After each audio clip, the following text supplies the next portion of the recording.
Y'all, it was close. I did not think I was going to hit it, but I did end up hitting over $100,000 gross revenue reselling on Poshmark and eBay. If you follow my channel, you know that this is something that I have been going towards, working part-time hours in 2022. I did it in 2021. It was down to the wire, and there was 4 things that I did towards the end of the year that really helped me get there. I'm going to share that with you guys in the video. I'm also going to be looking at my numbers. And what's even more amazing about this is not only did I hit 6 figures again, by the brim, like it's so close, friends. We'll be looking at my numbers, but not only did I hit 6 figures again, but my net is actually better than it was the year before. However, my gross was down. So we're going to be looking at all the numbers today's video, and then I'm going to share with you guys those 4 things that I did. This is the Sarah Style Sales and Trends dashboard. This is how I track and manage the health of my store. You can use parts of it to file your taxes. However, it's not completely for taxes. I know that we're kind of thinking about that this time of year, but it helps me make strategic decisions about my business, which is absolutely a huge part of what allows me to work part-time hours and make the money that I want to make, especially as we're going into a recession, friends. Like, things were getting worse, and I was able to increase and hit my goal because of strategic decisions and understanding my numbers. So what we're looking at, this is a Google Sheet. If you're new to the channel, you can purchase it down below. I'm doing like a New Year special on my website if you want to purchase it. What we're looking at is my year-to-date summary at the very top. I'm actually going to head over to the, oh no, that's not it.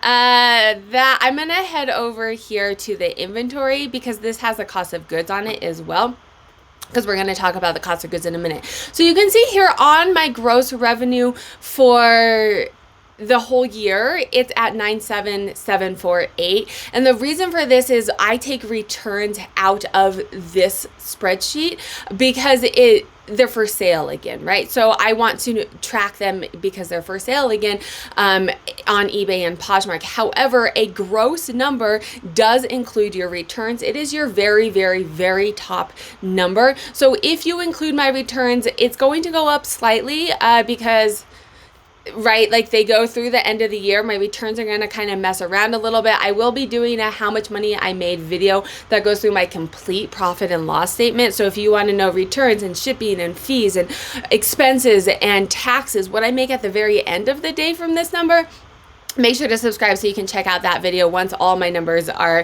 finalized. But what I'm getting at here is this takes out returns. If you put returns back in because they are part of your gross, I am just barely over $100,000, 100390, friends. I made it by $390. Now, what's interesting here though is if you take a look over here, my cost of goods is $5.59. And why I'm bringing this up is this helped increase my net. Spoiler alert, that's one of the things that I changed at the end of the video that we're going to be talking about.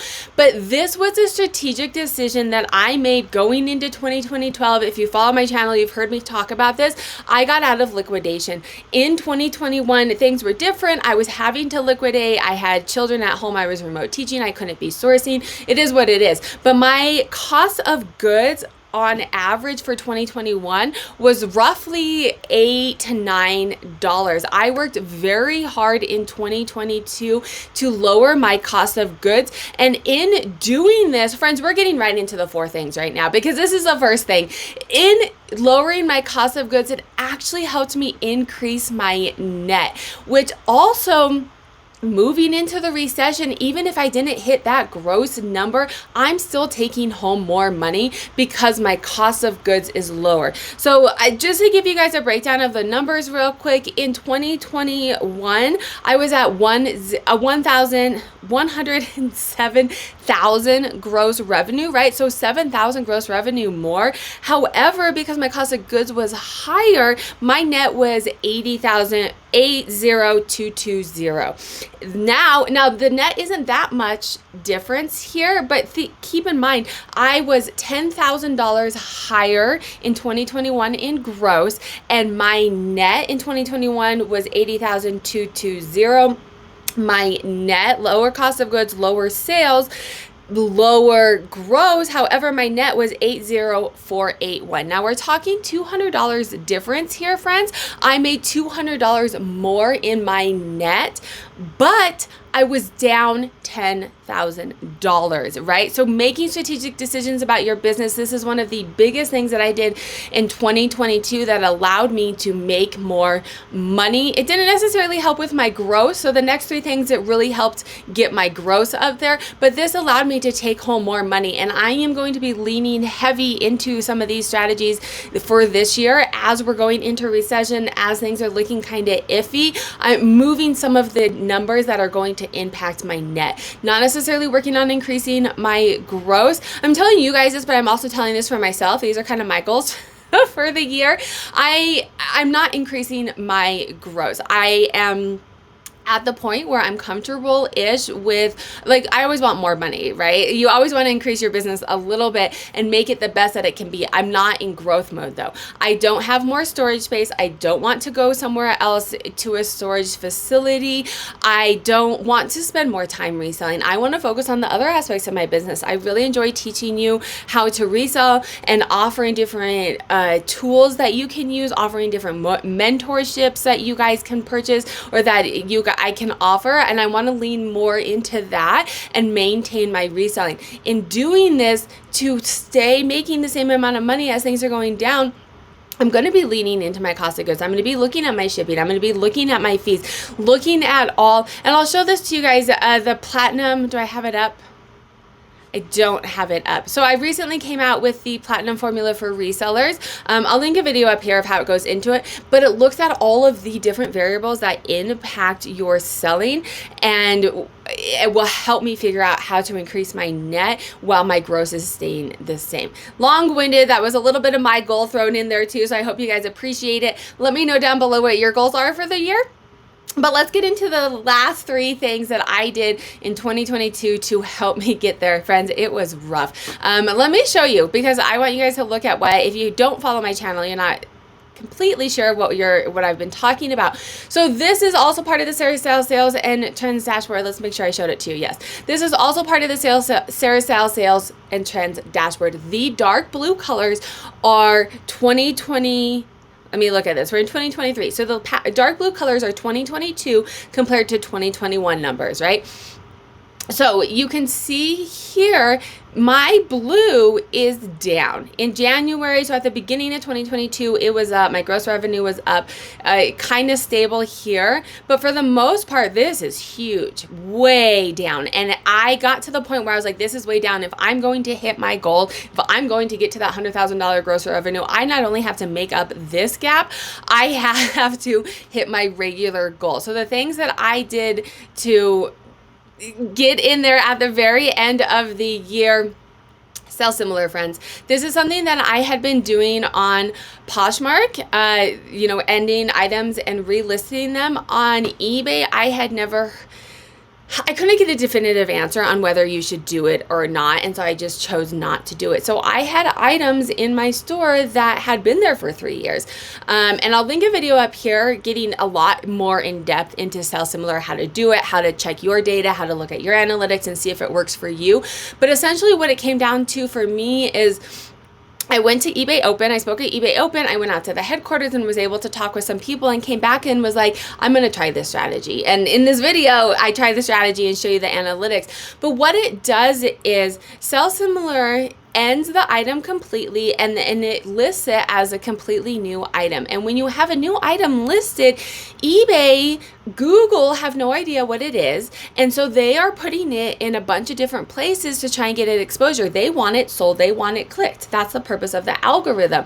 When you have an item for 3 years and nobody's clicking, no one's purchased it in 3 years and no one's clicking on it anymore because it's not being shown anymore, it's kind of just hanging out there. And so even if you're in the business of, hey, I have to wait for that right customer, after a certain amount of time, it just stops being shown. Not because eBay doesn't like us, not because Google hates you, but because that's just the way the algorithm works. They have so many listings and their purpose is to get that item sold. Their purpose is to get that item clicked on. And so when you first put it out there, they're putting it in a bunch of different places to try and get it sold, to try and get it clicked on. So I started doing a sell similar. I'm going to lean heavily into that this year, because going into the next thing is I started promoting my listings significantly higher. I was doing 2%. This has always worked for me. I did it for 2 years, and 2 years ago I did a full analysis and it was working. Things change in 2 years, and I was dense and wasn't thinking about it. I was like, well, 2 years ago, I did this analysis and it was fine. Things change. Pivot your business, look at your business, and check things, because things do change. And so what ultimately ended up happening is, over the course of 2 years, more and more people are promoting. I sell in women's fashion, which is heavily saturated.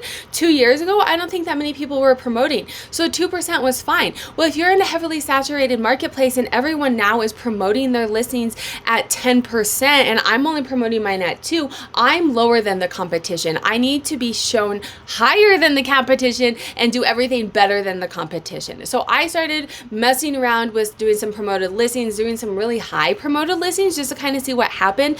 And this is where I'm going to be leaning into it this year. Like I said, working on increasing my net. So yes, my gross did go up. However, I was paying more fees for promoted. So I'm going to make sure to subscribe, because I'll do videos and show you the analytics on how I decide what my strategy is ultimately going to be. But I am going to work on lowering my promoted listing fees, or at least the fee, like when I do them. Maybe I don't promote right away, or maybe I wait a month, whatever it is. Work on lowering those fees and supplementing that traffic that I'm getting from promoted listing by supplementing it with sell similar, right? So getting traffic right when it's off the bat, and supplement some of that, so I'm not having to pay as high a fee, so that my net is higher. I'm doing videos. I'm working on strategies right now. I'm not going to do a video until I have enough analytics to show you guys, but I am working on strategies right now to lower those promoted listing fees, but not lower my sales, right? Ultimately, that's like the balance point that we have to have. And then the third thing that I did, actually the fourth thing that I did, but the third thing that I really did to increase my gross, not necessarily my net, but the third thing that I did is I leaned heavily into eBay's features. I leaned into their store features and their newsletters, increasing my followers. I'll link a video up here of like how-tos on it and how to look at what's actually working. But ultimately what I did is I spoke at eBay Open 2022 and I talked about all these things, and I was like, okay, I kind of do these, but if I'm like talking this, I need to like really lean heavily into it and do what I'm preaching, right? And so I did. I went through all of my store features and make sure everything was updated. I still need to work on a video. I don't know what I want it to be yet. Creatively, I haven't gotten to the place of where I know what I want it to be. So let me know down below if you guys have a store video on your eBay, what it is, or what you guys would like as a customer. Give me some ideas. But that's the one thing I haven't done. But all of my other eBay store features are up there. I've worked heavily on increasing my followers, friends, because if you increase your followers, if you can increase repeat buyers, the data shows that they are more willing to buy at a higher price. They are willing to pay because they know what they're getting. They know who they are supporting. And so if I can increase my followers, I am now sending out newsletters on a regular basis. That takes 10 seconds, not 10 seconds, 2 minutes maybe. It takes 2 minutes to send out a newsletter to people who are more willing to spend money in your store. One thing that I have done, and I talked about this in the eBay Open, but one thing that I've done to increase my repeat buyers is not only working on increasing, sending out these newsletters, but I have to have people to send it to. So every single package that I sell, and I have a video on how to do this on my Instagram, but every single package, every single item that I ship, Poshmark and eBay, I put a QR code that has a 30% coupon on it that takes them directly to my link tree. The very top thing at it is one click button to my eBay store. They can follow me there and or use the coupon right away. Something I've been doing in the past month, and I've noticed that it's increasing my followers even more, is I'm putting 2 stickers on. I'm putting one on the outside and I'm putting one on the package. And the reason for this is, one, how many people does that package come in contact with before it even makes it to the buyer? If my QR code is on the outside and the postal service person is like, oh, here's a QR code, I wonder what it is, and it pulls them up, maybe I'm getting a follower that way.